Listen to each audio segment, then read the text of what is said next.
नमस्कार। आज हम इतिहास में थोड़ा पीछे चल रहे हैं। साल 1909। हाँ, 1909 और एक बहुत ही महत्वपूर्ण संवैधानिक बदलाव। बिल्कुल। मॉर्ले मिंटो सुधार। ये नाम तो सुने। लॉर्ड मिंटो जो तब वाइसराय थे और जॉन मॉर्ली भारत सचिव। सही।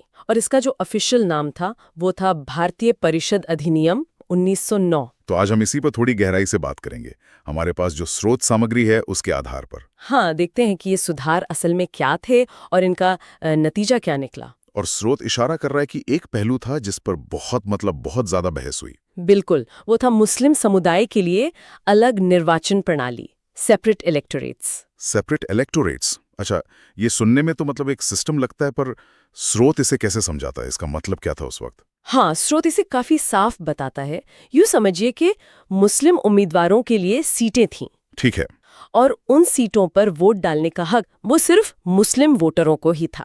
हो मतलब उम्मीदवार भी मुस्लिम। हाँ। और वोटर भी सिर्फ मुस्लिम। जी हाँ, बिल्कुल। चुनाव क्षेत्र भले ही वही हो, पर वोटिंग का अधिकार सीमित कर दिया गया।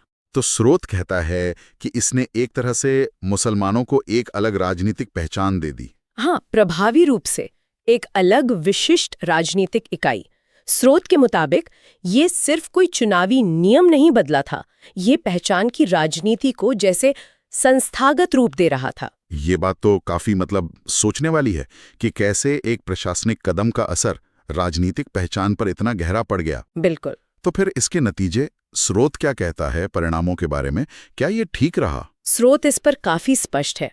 सामग्री ये बताती है कि इस एक कदम ने आगे चलकर भारत में कुछ मूलभूत दिक्कतें पैदा कर दी। मूलभूत दिक्कतें कैसी? स्रोत का विश्लेषण है कि इसने जो राष्ट्रीय एकता की एक भावना पनप रही थी, उसे कहीं न कहीं चोट पहुंचाई, गहरी चोट। क्योंकि इसने राजनीतिक अधिकारों को सीधा धर्म से जोड़ दिया। हाँ, बिल्कुल। राजनीतिक हक, आपकी धार्मिक पहचान, ये जुड़ गए। और यहीं पर शायद वो बात आती है महात्मा गांधी की वो टिप्पणी जिसका जिक्र स्रोत में है। हाँ, वही।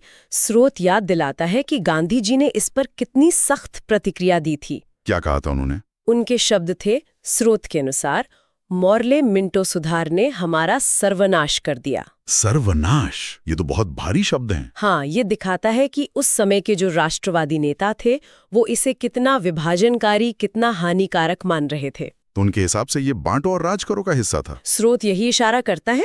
गांधी जी और दूसरे नेताओं को यही लगा कि ये अंग्रेजों की उसी नीति का हिस्सा है जो भारतीय समाज में दरारें डाल रही थी। तो मतलब अनजाने में ही सही, पर 1909 के सुधारों ने, खासकर इस अलग निर्वाचन प्रणाली ने, विभाजन की तरफ एक और कदम बढ़ा दिया। हाँ, कह सकते हैं।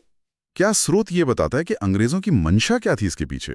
मतलब उन्होंने कोई तर्क तो दिया होगा इसे लाने का। स्रोत मंशा पर सीधे सीधे बहुत विस्तार में नहीं जाता, पर हाँ, ये इशारा जरूर मिलता है कि एक तर्क ये दिया गया था कि इससे मुस्लिम अल्पसंख्यक जो हैं उनके हितों की रक्षा होगी। अच्छा, हितों की रक्षा का तर्क। हाँ, लेकिन स्रोत का जोर इस बात पर है कि नतीजा जो निकला वो एकता बढ़ाने वाला नहीं था, बल्कि समुदायों के बीच जो राजनीतिक खाई थे वो और चौड़ी हो गई।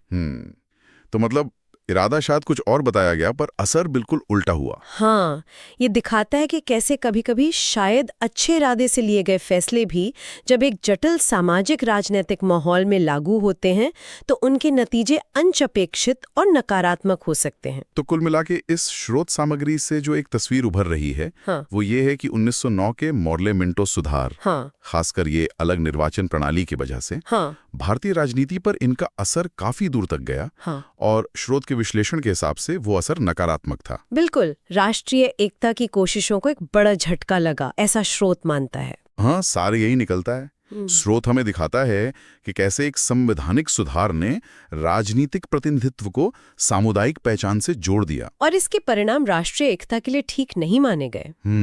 और ये हमें आज भी सोचने पर मजबूर करता है ना?